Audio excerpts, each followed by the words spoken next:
We get up close and personal with two-time IPMAR World Champion Jilles Groskamp, and we ask him everything. Who is the best overall RC racer today in 2024? Pure skill, I think Mark is better than me. In the Tamiya time, when we raced with Victor and Mark, I had to work harder than these two guys. Plus, we get the inside line on his World Championship memories, both good and bad. I wanted to take you back to 2010. Oh. Alexander was quite aggressive behind me, and he hit me in the first final, and then it was like a big pile up, and I tried to recover from it. We hear Jilles unfiltered about GT8. I feel this class is more for like a hobbies guys more. Maybe I insult someone with this, but all this and more. €1 million to never touch an RC car again. Deal or no deal? Everything you've wanted to ask Jilles, but were afraid to ask. Name one driver you've ever had beef with on the track.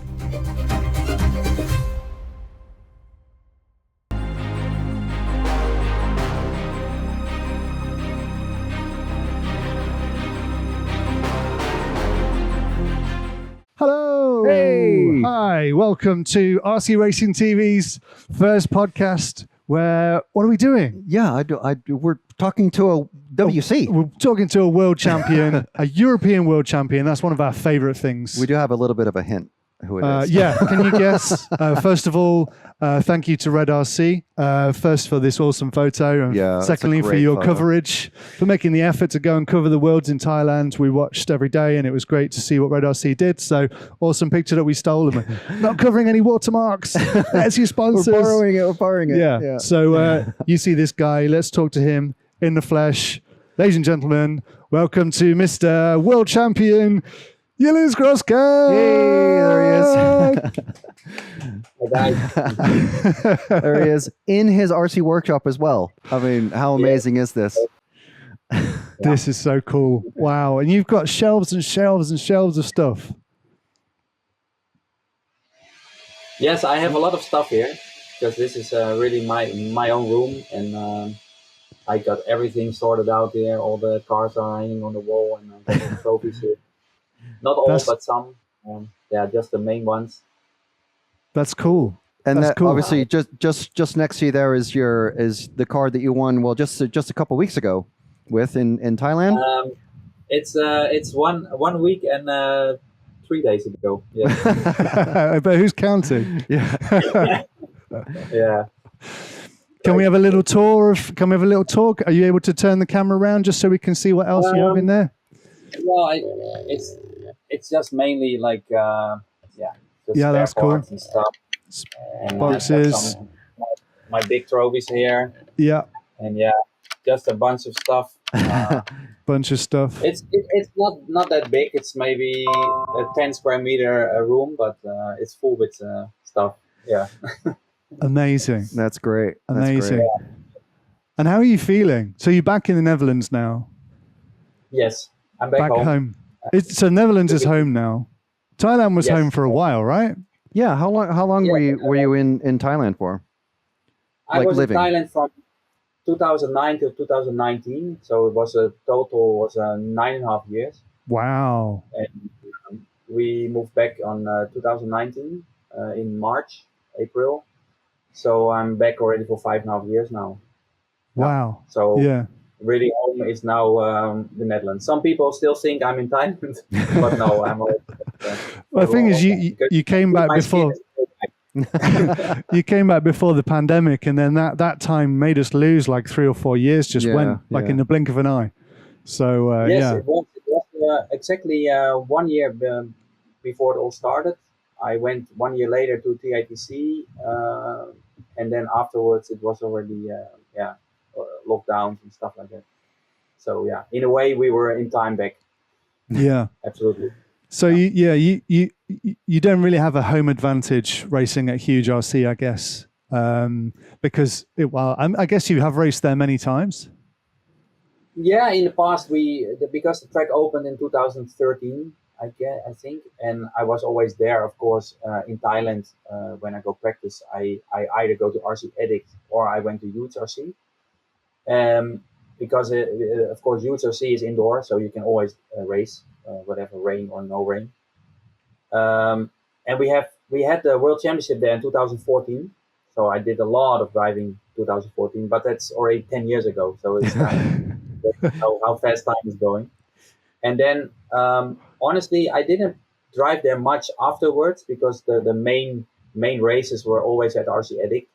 And also the track of UTRC is kind of in the middle of nowhere, so it was quite far from my home. But I went there now and then just to meet also Suricar and the owner and his wife. They're really nice people, and just to try to do sometime a club race there. And I think in the last race I was there was 2018, and we had some kind of GP car nitro race, so I joined that race. But that's also 6 years ago, so it's really not really. It's not my home track, or I had an advantage to go there. No. Got you. And there's one other track. Well, there was. You remember the 2008 Worlds in Bangkok? I remember. You remember, of course. Where was that track? Because that's not either of those two tracks, is it? That's not RC Addict. That was another track. That's another track, and that was the track that was called RCS Speedway. That was it. At that time, 2008, and before I was there the first time, I think 2003. And that track was pretty much the most famous track, but it was only an electric track. And that was in another area in Bangkok. And that track also disappeared around 2011, I think. Okay. And it's a shame because that was, of course, a great track and great people also there. But yeah, that track is disappeared now. Yep. What is it about Bangkok that has 3 massive international level tracks all in one city? Yeah, it's I honestly think they have more. They have because they also have RC City. I don't know if you remember that one. It's also indoor. We had 1 year TITC there, and it's still there and still also living there. So it's really nice track as well to drive. Of course, the RCS track has disappeared, but I don't know if you remember. There was a few months ago also some post about a new track in Bangkok, which is the same layout as RCS. Wow. I'm not sure about the name of this track, but it's also in that same area. So still we have 3 or 4 tracks there. Which is really nice. Of course, it's a big city, and also like an hour outside the city, there's also 1 or 2 more on-road tracks, which are really nice as well. It's really, really popular in Thailand or in Bangkok. Yeah. And of course, there was the off-road track over in Pattaya where Cody King won his Worlds, and that was a fantastic facility. But I think that's closed down as well. Yeah, I'm honestly, I was there last time, like 6 or 7 years ago. It was still there. Right. But now I don't know if it's still there. But of course also in Bangkok you have a lot of off-road tracks. You have like a new RC. A few more guys, they also run a track there, so it's also popular. The buggy, yeah. So there must be it's a gigantic racing scene. It sounds like it's busier than even SoCal back in the heyday of the 80s and 90s. Yeah, I must say it's quite a lot of people, but they play, or because they call it playing, they play like off-road, they play on-road. So it's pretty much the same guys, but it's quite a big group of guys. They also play Tamiya Club, and so there's a very big hardcore group. They race everything. And then, of course, you have the guys who run only buggy or only nitro, or only electric. But yeah, it's still quite a big group, and also like a drift car is also really, really popular. That they do that in, I think it was RC City track. They also have a drift track, and it's also they have kind of meetings, and they also do that in shopping malls. Oh wow, okay. Like temporary tracks, or are these big races, or are they like weekly club they do meetups? like an event. They do like events in like shopping malls, and which is also quite good, of course, for the sport. Yeah, a lot of people. So yeah. Again, it's just there are a lot of people who like the hobby. So and of course, Bangkok is very big. So a lot of people play with RC. Yeah. That's really cool. Awesome. What a scene. Yes. Yeah, we've been lucky to go there many times as well, covering both off-road and on-road races. Love Thailand. Well, you have. I've never been. No, you haven't been. But I've been a few times. So, Jilles, before we get into it, Frank's got a raft of questions. So we want to get into the main podcast. But this is a new tradition that I wanted to try. Before the podcast, we have the pod fast, which is the fastest podcast. Now, obviously, you're a very fast racer. You're a world champion. So this is a 90-second podcast where I'm just going to give you quick fire questions. I'm going to do the questions. Frank's going to be in charge of the timing. So 90 Super seconds. fast, quick questions. First answer that comes into your head. You can elaborate a little if you want, but we want to try and get through as many questions as possible. You can say pass, but we will come back to it later. Are you ready? I'm Let's ready. do it. Ready? Go. 2012 or 2024 win? World's win. Which one? 2012. 1 million euros to never touch an RC car again. Deal or no deal? Deal. Who is the greatest overall RC racer of all time? That's a super difficult question. I pass now. Name one driver you've ever had beef with on the track. Pass. ETS or TITC? TITC. Racing in USA or Asia? Asia. 45 seconds. Where is Bruno going? I can't tell you now. Okay. Who is the best overall RC racer today in 2024? Bruno. Racing in Asia or Europe? 30 seconds. Asia. Asia. Fantastic. Well, you completed it. You completed it. Already? You did it under 90 seconds. 24 seconds remaining. Fantastic. Wow. Okay. Very good. Congratulations. You did really well. There was a few passes there. Yeah. Yes. We'll come back to them. Yes. Yeah, we'll come back to all of them apart from the question. We won't put you through that. We won't talk about that. So Yeah. anyway. No. Um, We'll put that to someone else. yes, we'll put that to himself eventually. Right. Okay. Down to business. Okay. So, obviously, you just, like you said, 1 week and 3 days ago, you just won your second world championship. So how does, you're only the second driver to have won an electric and an IC TC Worlds, I believe. I think Naoto Yes. is the only other one to have done that. Do those sorts of Yeah. like stats or records or anything, do those mean anything to you, or is that just like, oh, well, that's cool, and then you just move on? No, I think it's cool, and because I also feel like I think in this class I always have been there. I mean, I also had the TQ in 2008 in Portugal. I was close 2014 already together with Alexander Hedberg. I was also close 2022. So every time I was like, why not again? Why not? And so. Yeah, I feel it's nice to get another title, and especially when you're also 44 years old, it's something special. Like some people say, like, yeah, because there's also no newcomers. But on the other hand, I feel like I'm still fast, because even there are young guys there.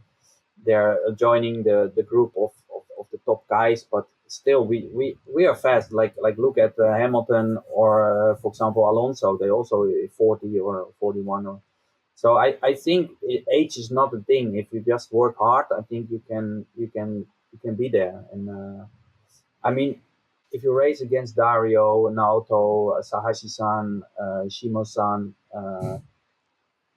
Tony Kruger, of course, they're all super fast guys. They have a super good pit crew, and they sort out everything. So if you can beat these guys, I think you can't say that there are no newcomers, so that's why you are in front of the game. No. Yeah. I feel like you're always fast, but sometimes you've had bad luck in your career in important moments. I feel like sometimes it's speed has never been the problem for you. Like when you haven't won, it's been like, oh no, like bad, unlucky moments and stuff like that.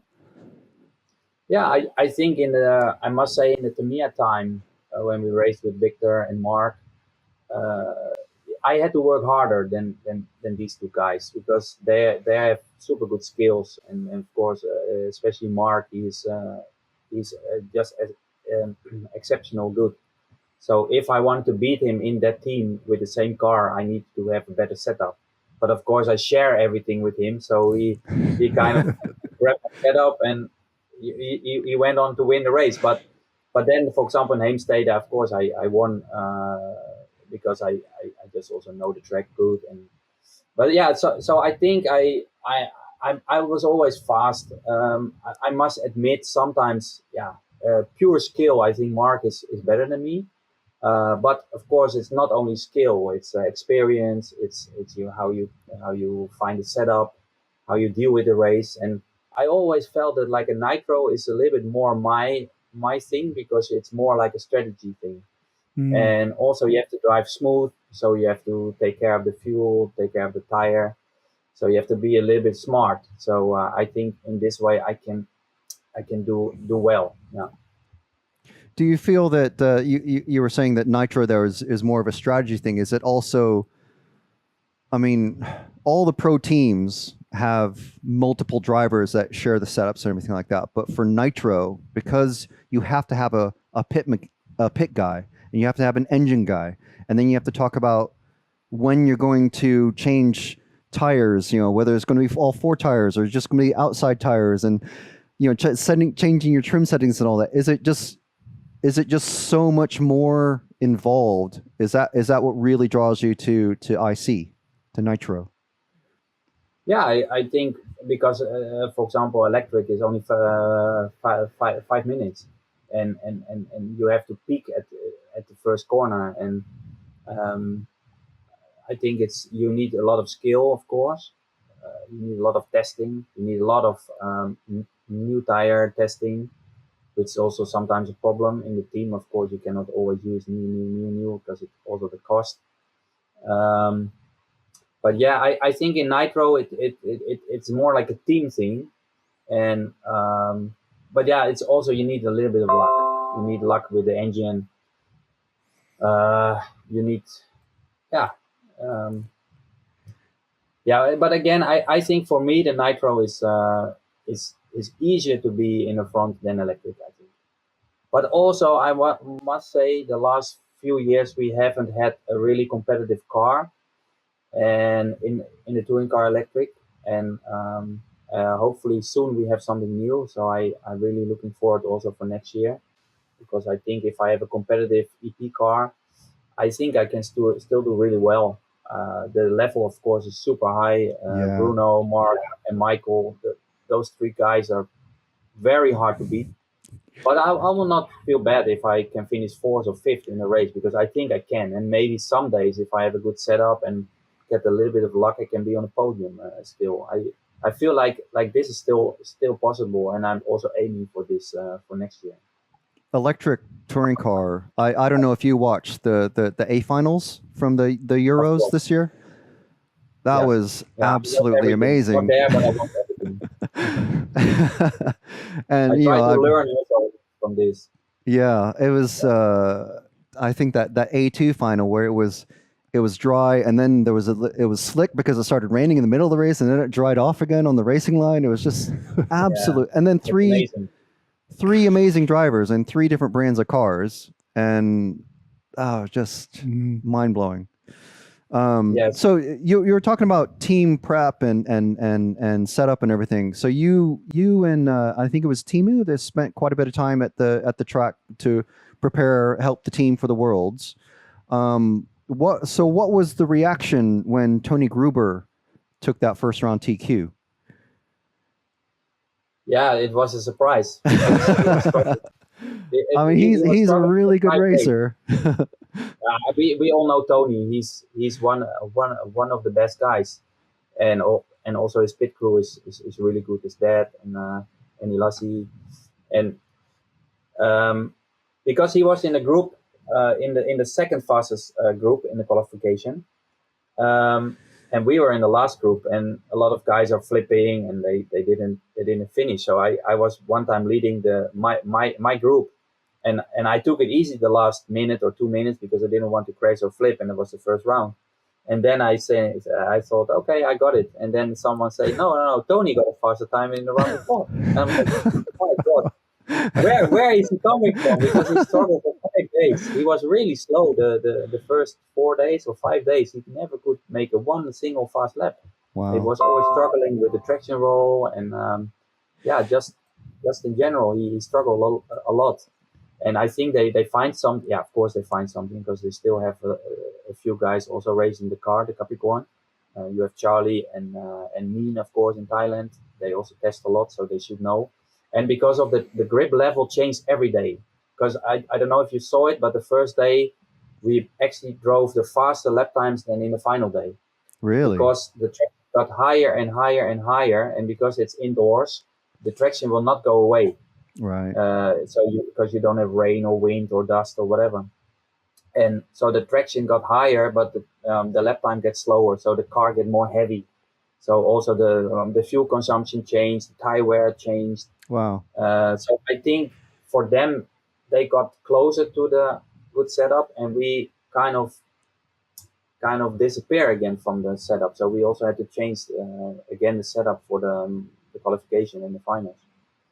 But yeah, it was a surprise at one point. But then on the other hand, I was really happy that he was fast, because of course, if you look on media, on the social media, a lot of people say, it's an infinity race and blah, blah, blah. And then it's also good to have Tony there, because at least we have a fair race. We also have, of course, we have Serpent car of Bryce Butterfield was there. He's a good driver. He also knows how to handle on the high grip tracks. We had Tilo there, what I said, Meen and Charlie there. So there was quite a bunch of guys also there that are not running Infinity. So yeah, I think it was good for the race that Tony was there. Yeah, he makes he's a brilliant driver, to be honest. Yeah, yeah, because he got the second place at the World's 1/8 in Japan, which he was also really fast and on a track that he never drove there before.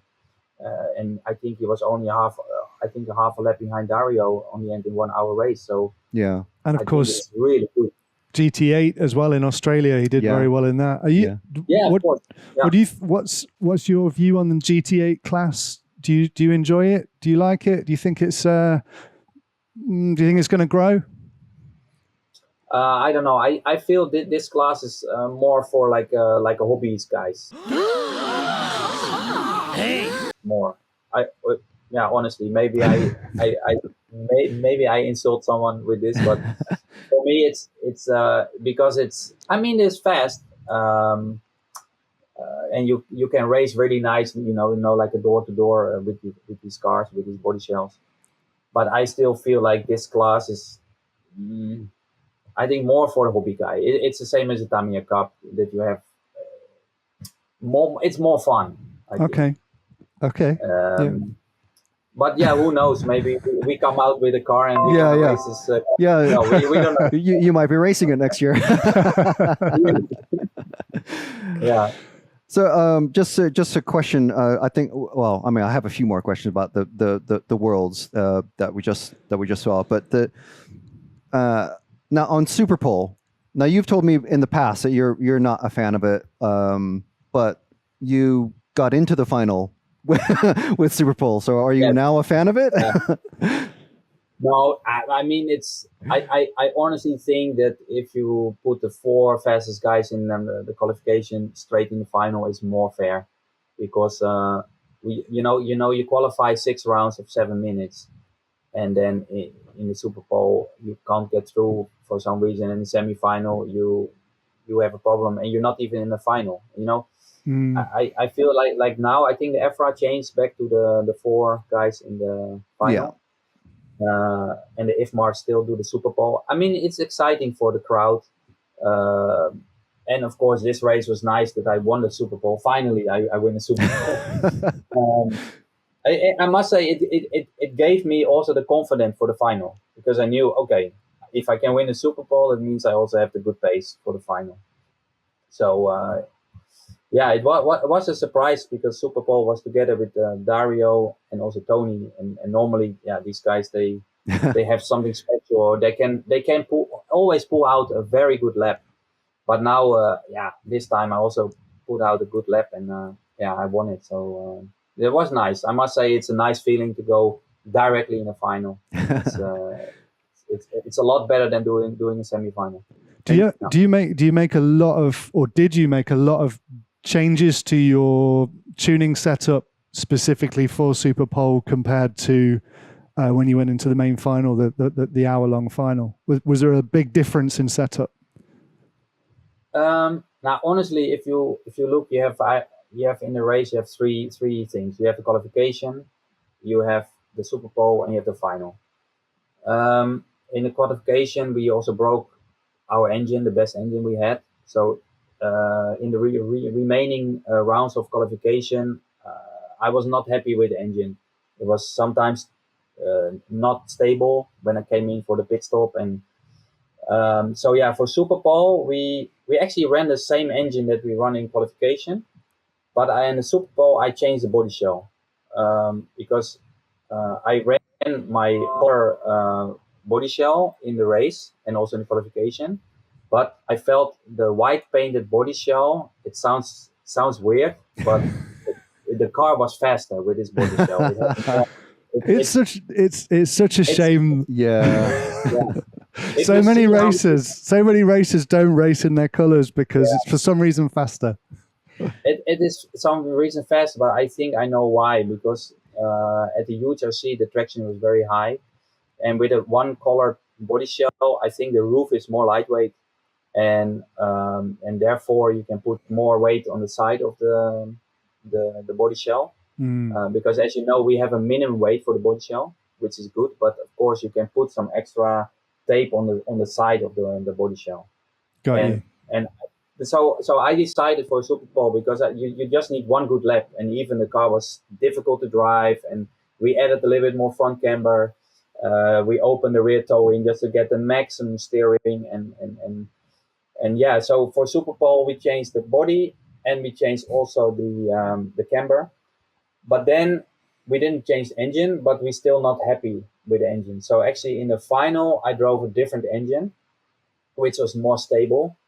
And the only thing I changed from the qualification Super Bowl to the final was also the ride height of the car. I went a bit higher with the ride height.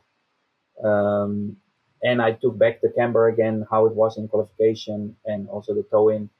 And I went back to my color body in the final because that body was more easy to drive, more stable. So apparently, no one in 10th IC has been able to defend a world championship so far. Do you think how tough do you think that's going to be next time around for you to, be a two time in a row to repeat?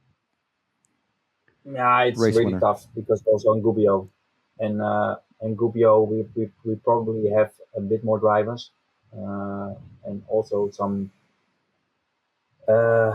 Yeah, it's also in 2026, so it's quite far away. Yeah.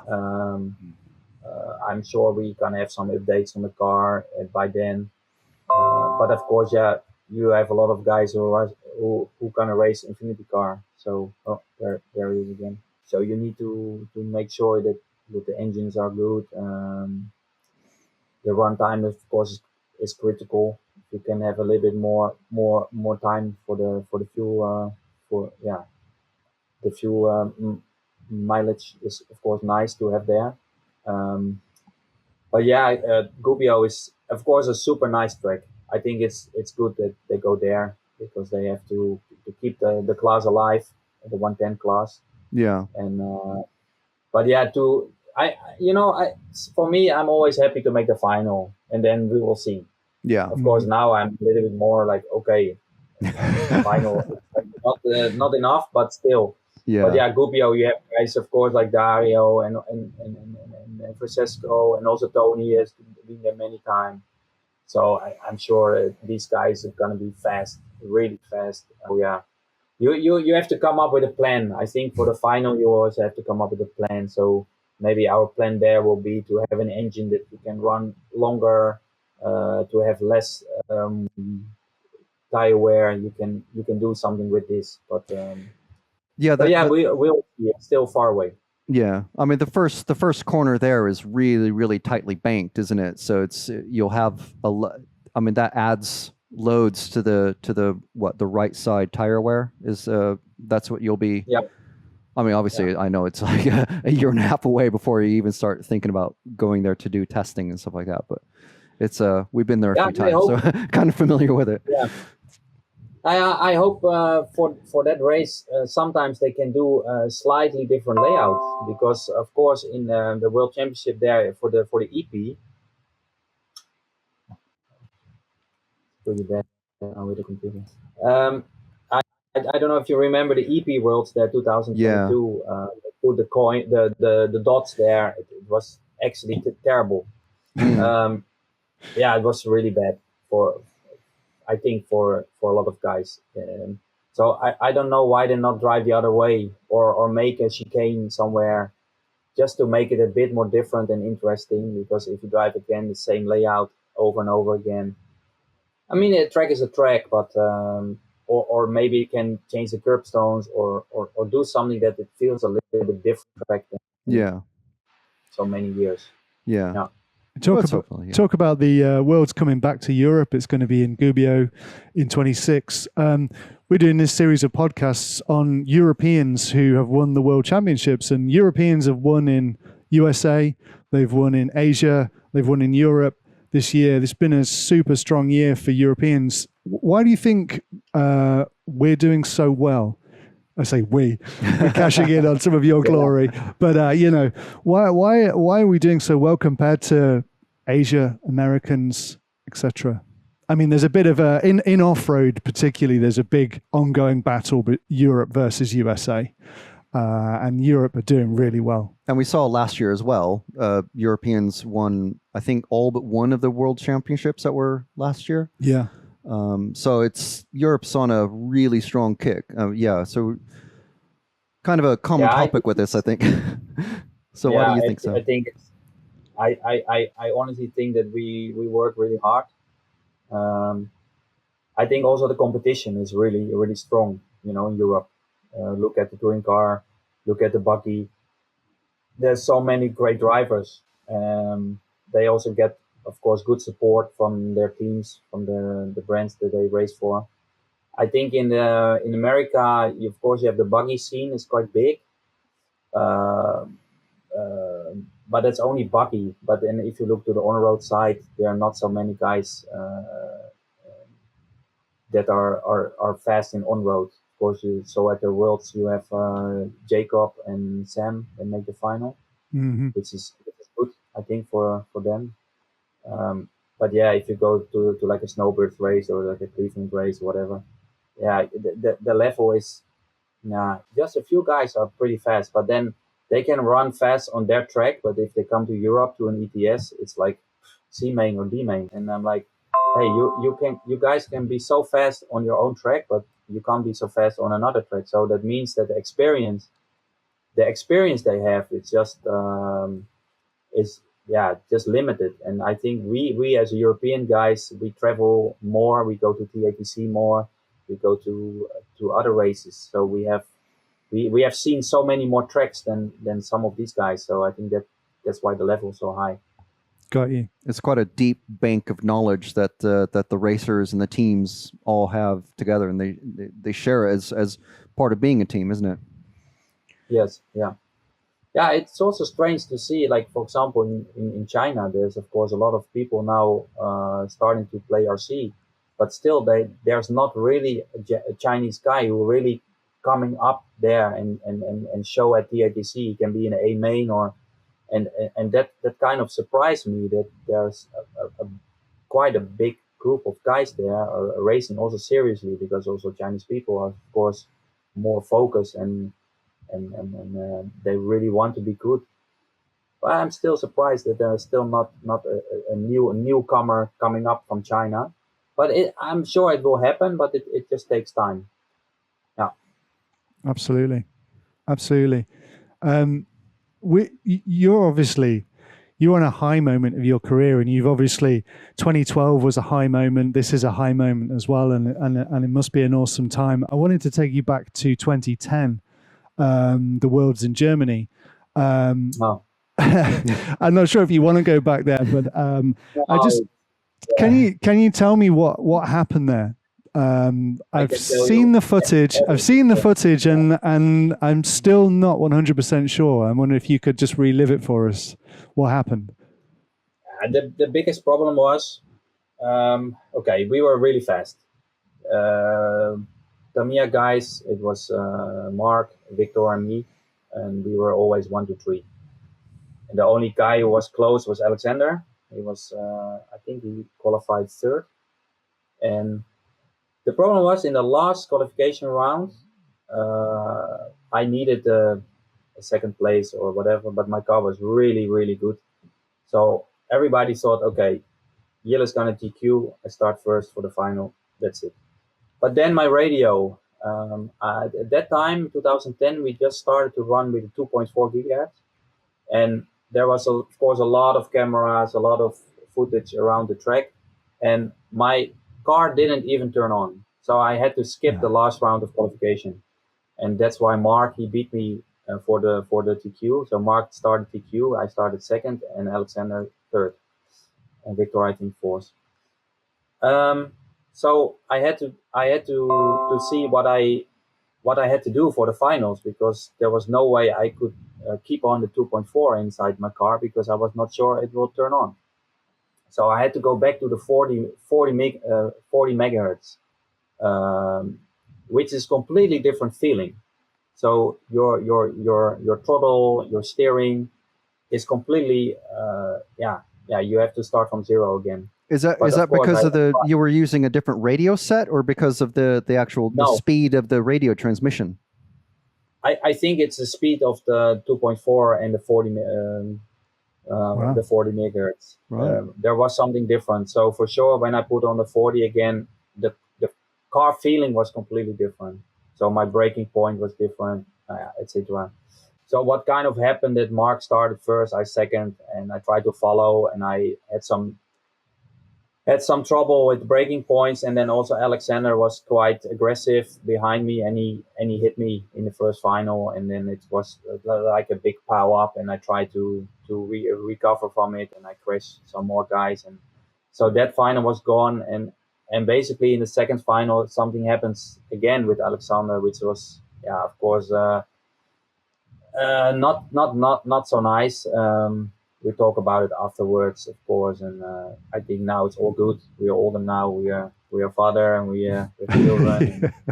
It happens, and it was at that time. It was, of course, not nice, because I clearly had a chance there. I think I even had a better chance to win the Worlds in Germany that I did in 2 years later in Heemstede. Yeah. But anyway. It started with equipment, with the radio, and that's why I think if I started there from pole position, I could have won there. I don't say easily, because Mark was also fast, but I was fastest there for sure. So in the end, I won the 3rd final, because Mark, he already won the 1st and 2nd, and at least I won the 3rd one, and I think I finished overall 6th in that World Championship. And I also did well in the 2010 112 Worlds a week before there, because I finished 2nd there. It was also nice to drive 112 and do well there. So it was a good year, of course. Just unfortunately in the finals together with Alex. But I just remember you taking the win 2 years later, kind of at home. And taking that World Championship, and I don't know if I felt like it seemed like it was kind of being put right, what happened in Germany, and I just remember how, it was very similar to just this past week when you won in Thailand. Like the emotions were huge, and it must have been like that must have been a huge moment, a huge moment, taking that win there in front of the home crowd and everything. Yeah, of course, because at that time I was 32, and sometimes you think, okay, what what's next, what I'm gonna do next. Yeah. Well, I was kind of desperate to win a title, because I was close many times. So if it happens at that time, and of course in Heemstede it was super special, because a lot of people that I know were there. Like the whole stadium was full with people, and they were all cheering for me. And my family, my son was there, my wife, and my father, who helped me through all the rounds with the tire warmer and everything. And it was a really, really emotional win. And yeah, I think it was also nice, because two years before in Germany it failed, and then 2012 you win. So that's really nice. And I must say, and I think I never told someone that, but I felt bad for Ronald, because Ronald was at that time also super fast, and I'm sure if he starts from TQ he will win the first two finals. But of course, with the rain and with the wet track, Atsushi, he took the pole position, which helped me, because he kind of could block Ronald and I could stay close. And then when Ronald won in 2016 the Worlds in China, I actually cried because I was marshalling, I think, for him, because I was in the B final. And when he won the third final from Bruno, and I felt like, okay, you didn't win Heemstede, but this one you deserve so much, because you were so fast in Heemstede, and also in 2014, of course. So I cried for him, because I was so happy for him that he finally also got his title, because I knew how it is to get this title, and that you deserve it. So I think it was a really good moment there. I also wanted to ask you, because you mentioned feeling bad for Ronald. I remember in 2012 you were battling very hard with Hara, who you mentioned, and there was a kind of last lap moment where my understanding was Hara didn't quite understand or didn't hear from the track announcer it was the last lap. So he was taking the corner slower to go another lap, and you kind of pinned it and went over the line and took the win. Is that correct, or have I kind of clouded that in my memory? No, I think the thing was, okay, I could hear the guy announcing. He said 4 minutes 43 or something, and if it's 4 minutes 43, and then you have a lap of around 17 seconds, that means it's going to be close with the 5 minutes. And I don't know if he didn't understand it, but I think he's also smart enough and wise enough to know if this is the last lap or not. But because it was 5 minutes 00.1, of course it was also for me a guess to go over the line or wait. But at that time I thought, I think I don't have anything to lose. I just try it, and it was my luck that I just go over the line over the 5 minutes. But I don't know if Atsushi knew this or not. But yeah, I was always good with numbers and stuff like that, so I knew already 443. I mean, the announcer can say 443, but it can be 443.1 or can be 443.9. So yeah, in that way, it was just out of my own feel. Okay, this gonna be the last lap. So. But it was a kind of a gamble, like, because after you went over the line, you couldn't do another lap, right? Yeah. You kind of went off the track, didn't you? You nailed it. Actually, I came back, but I touched the rope a bit. Okay. But I came back on track. Okay. I think if I do that now, I will not. I will be for sure get like a penalty, because now they say even they change the rules. Yeah, exactly. They change the rule. You can't touch the outside of the track. Yeah. Wow. But still, nevertheless, it was an amazing event and an amazing moment as well. When we see a world champion win, and I saw it, Davide Ongaro, when he took his win this year, he was a bit like, cheers, thanks. And I was like, come on, man. It's got to be more than that. And you're very good. For media people, you're incredibly good value in terms of like, show that this means something. And the whole world of it, RC or not, they can look at this footage and go, okay, that was important to this guy. That was an important moment. And it sells the sport when you do that. Like, you don't put it on because it just means you just feel it in here and you do it because you express yourself. But it's so amazing to see you when you win. It's amazing. Like in the photos and everything, it's just like, wow. Yeah, thanks. Yeah, it was amazing. Now, I think if you're also older, then you kind of, you get a bit more emotional about things because you know it's how long it's gonna last. But if you have these kind of moments, it's really nice. It's really good feeling, especially when I drive the final and after half hour we had this super good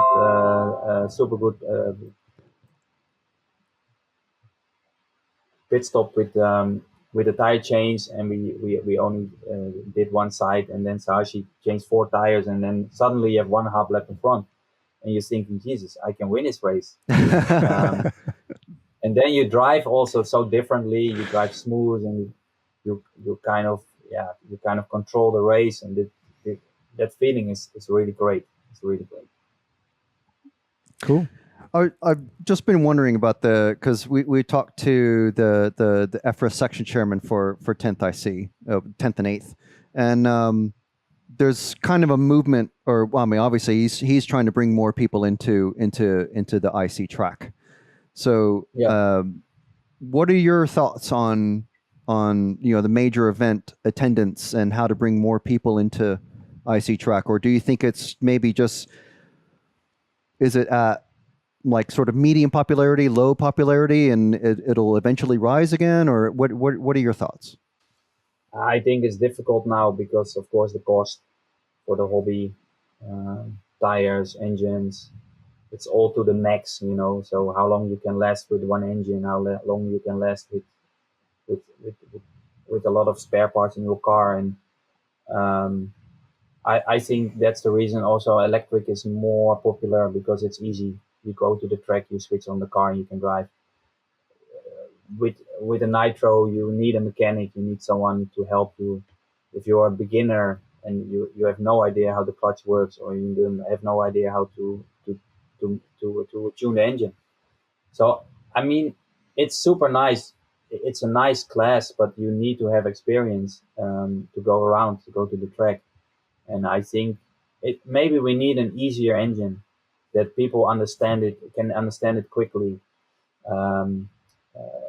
But yeah, it's super difficult to think about how to get more people back in this class, because one guy want this and one guy want that. Yeah. But yeah, for sure, the cost, of course, but also it's just too difficult for people now. If I look to my son, he's 14 and he sometimes races, and I do his car, and then I tell him to change the tire. Okay, you do it, but then if you have to do a clutch or something, this is too difficult, and you can't really blame him. I think we are from the older generation. Yeah. And we like to do this kind of thing, and we want to get it perfectly. But the newer generation, they play on the PlayStation, they push the enter button, and they start over again. And I think that's why also difficult to get youngsters back in this class, because it's simply too difficult. Do you think maybe with the setup of the car, with the differentials, it's so complicated, honestly, that you think, oh, I come to a new track, oh, I have to change the differentials because then I'm fast, and shocks and springs, and it's just, if I look to electric, a lot of times you drive the same setup, but for sure with the nitro is not the same. You always change the setup. Do you think having control tires, they were introduced? Actually, they were introduced when he. Yeah, in Halifax, when you first went. Well, your Euros win in Halifax was when controlled tires were introduced. Are you a fan of controlled tire? Do you think that has at least helped minimize some of the expense and complication? Yes, I think it's much better. It's much better because it also saved the cost, but also it let the competition is more tight. Like in the past, if you have tire additive, special tires, some guys, they can go like half a second a lap quicker, but now it's impossible to go a half a second a lap quicker. So I think for the competition it was better, for the cost it was better. Okay, sometimes the control tire is just not so good, but then we have to get because it's for all the guys the same. Sometimes the choice of the shore is maybe not correct, or the tire size or something like this. But I think if it's for everyone, it's the same. It's not a problem. But I think in general, it's good to have the control tire for sure. We've seen some manufacturers come out with 1/8 electric track cars. And then obviously there's GT8 and GTE, which are basically roughly the same chassis, but obviously the same suspension bits and stuff like that. Do you think there's any scope for doing that for a 1/10 chassis, a nitro chassis into, you know what I mean? Yeah. Do you think there's what I said again, like an interim sort of class? Yeah. What I say, the class is already small. So if you make another class, I don't know if it's gonna help. That is the problem. I think the 110 class should be a little bit more easy. Maybe we have to get rid of the differential and drive like a solid axle in the front, or drive a fixed gear in the rear, or make it more easy for the people. Also with engines, Jesus. I mean, engines I must say now you can buy an engine which is quite fast. Yeah. But still need some tuning. You still have to brake in. You have to know how to brake in. Otherwise, the engine has not so much life. I think this kind of thing can be changed in a better way for everyone. We've seen fixed gearing in some of the classes. I think Fronty in ETS uses fixed gearing. So, and that has some really intense racing. Yes, I think it's good. But also at ETS, you see they have, in my opinion, they have too many classes.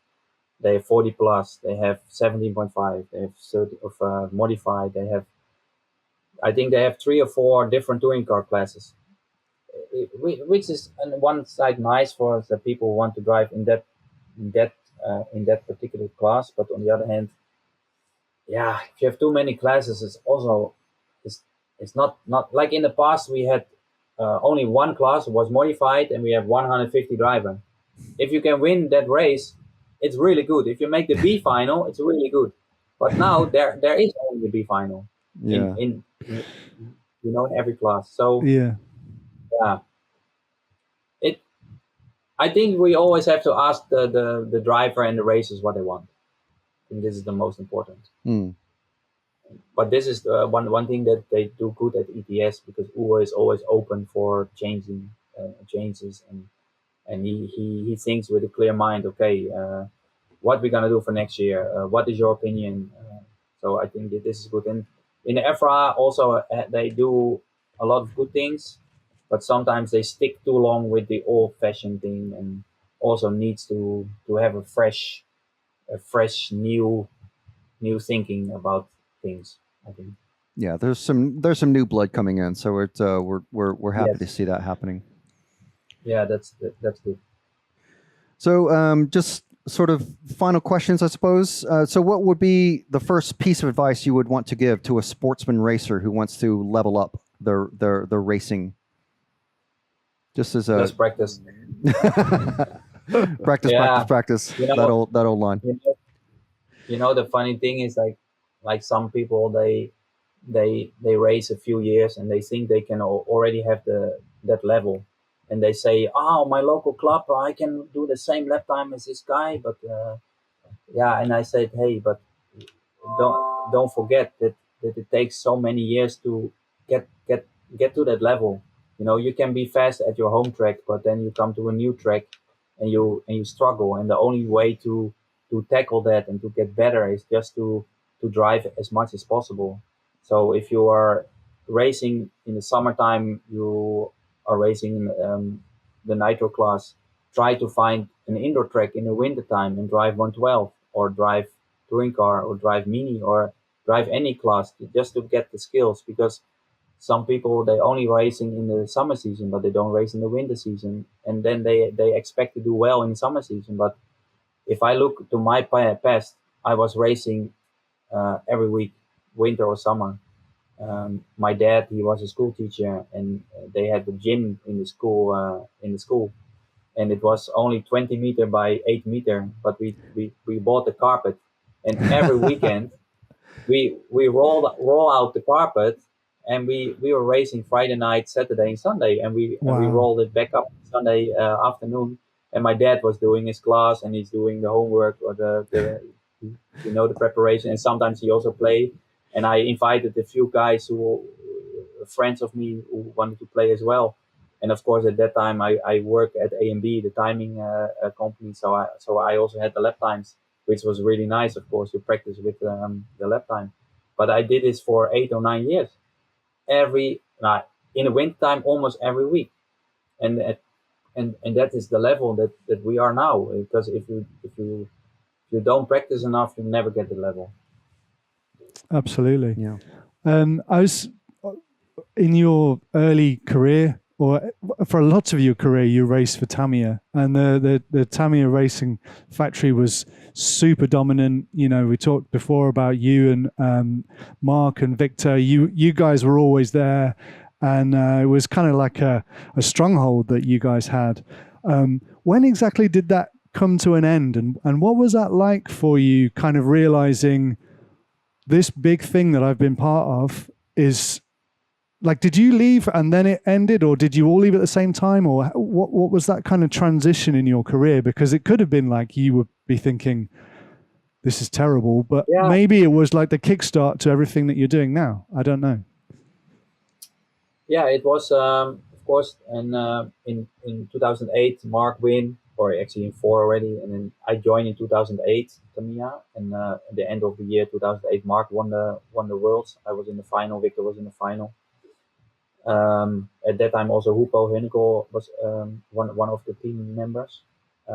So we always did really well, or like at the European Championship as well. I won the Euros 1 year later, 2009. And 2010 we win the IFMAR, and 2012 we win IFMAR, and then 2014 we didn't win. And Tamiya always said, okay, if we can't get the title anymore, we might stop it, because it almost well they play even with the TRF, because there's 4 guys and also two mechanics, Kyo and Satoshi and these guys, and we travel a lot. We also get salary and we get bonus, and so they kind of play level with the cost and the earnings. So they said in 2014, we might stop it, and I was also thinking, what's gonna happen?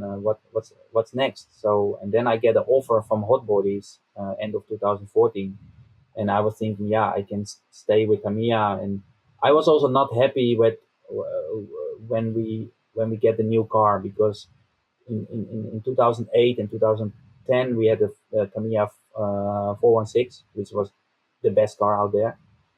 In Heemstede we get the 417, which was not as good as the 416 in my opinion, but of course we won the race. But also, I must say Ronald was faster at that time already, so the Tamiya car wasn't great. And in 2014 we had no chance against the Yokomo, so that means that Tamiya was not, and I think that time we had the 418.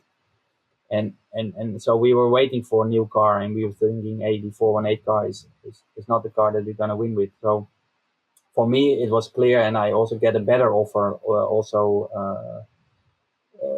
and I needed a change.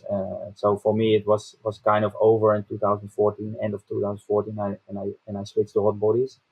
And then I think in that year, 2015, you have Victor and Mark still running TRF, but I think Victor also changed to Serpent. So I think Mark was alone 1 year in 2016 maybe, and then it kind of ended, because we already knew that this has no future. And I think actually in 2016 also Naoto he joined the Tamiya for 1 year, but he was not making the A final at the World Championship.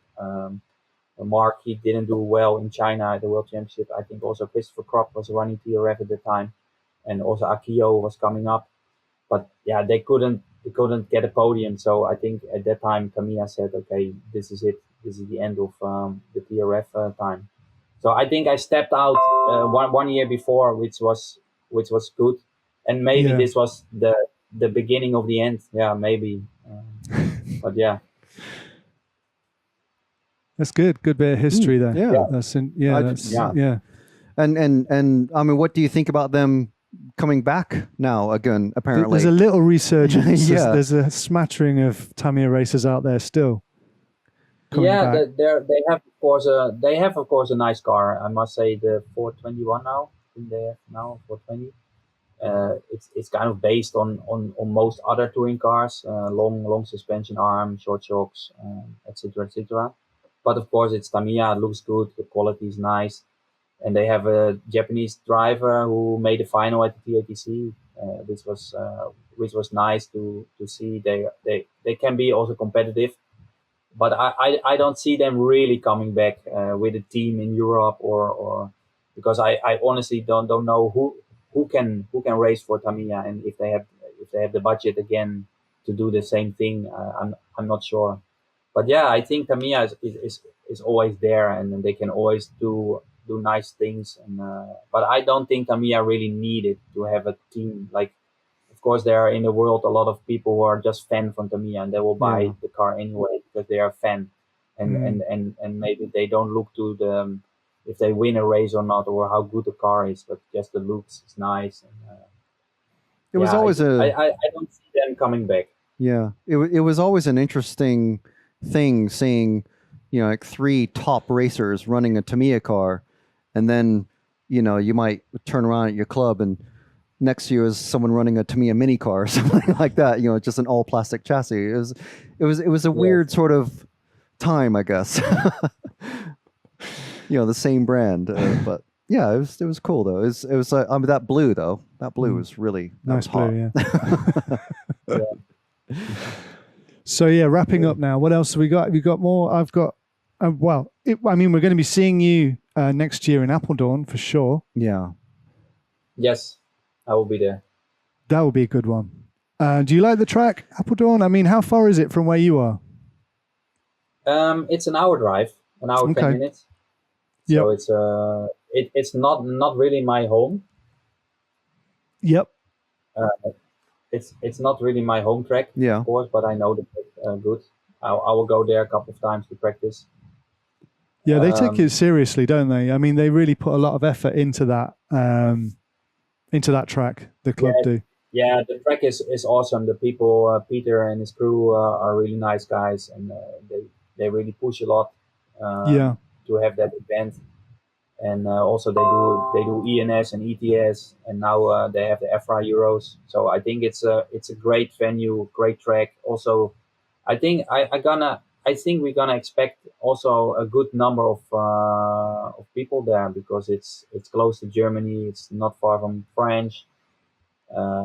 So I really hope we have a good amount of people drive there. If we have 60, 70 guys, it should be good, but maybe it can be even more. So that makes a good race. I think it's the track is really nice to drive. Absolutely, and there's a nice holiday park nearby where we can all stay. Ooh, nice. Yeah,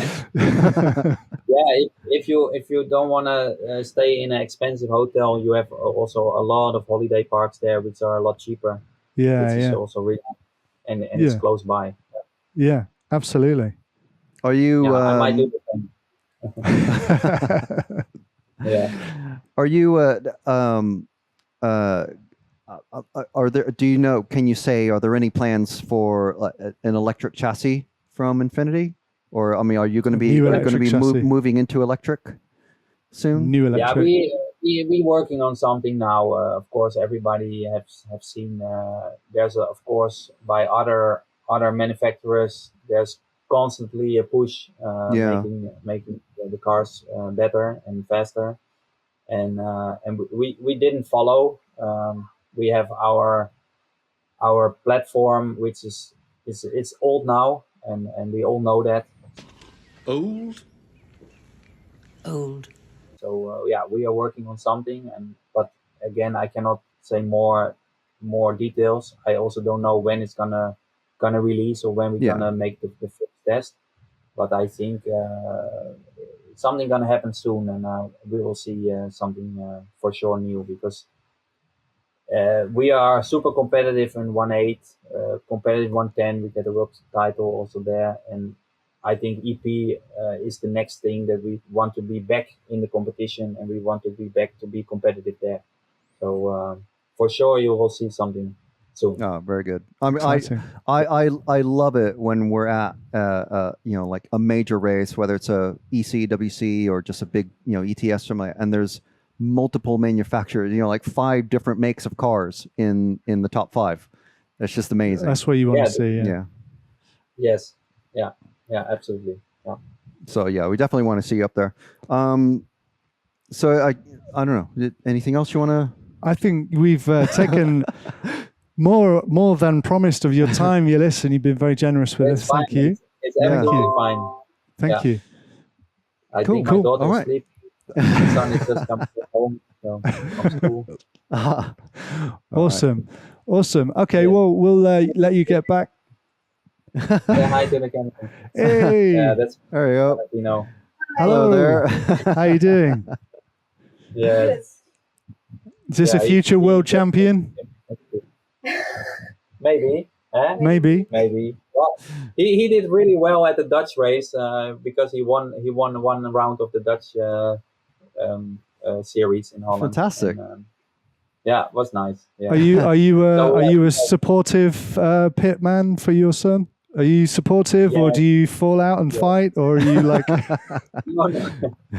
No, I must say with him, I take it really easy. If he wants to race, I bring him to the track. If he don't want to race, I go alone.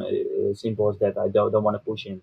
Yeah. Because he loves sports. He loves to play football. He loves to hang out with his friends at school. So no, I think RC, it's still a hobby, and if you're really focused and really good at it, you can do it a bit more serious, but it's still just for fun, Yeah. Amazing. Okay. Cool. Well, thank you so much, Jilles. It's been awesome to talk to you again. You're welcome. And we'll see you at the track. Yeah. Sometime soon, hopefully. Have a wonderful Christmas. Yes. For sure. And, thank you. Same to you guys. Nice one. Thank you. Cheers. Thanks, Jilles. Bye. See you. That's it for this video, but don't forget to subscribe and check out the rest of our RC Racing video series. And don't forget, be an RCTV hero. Make sure to hit that join button and find out all the details about being an RCTV hero.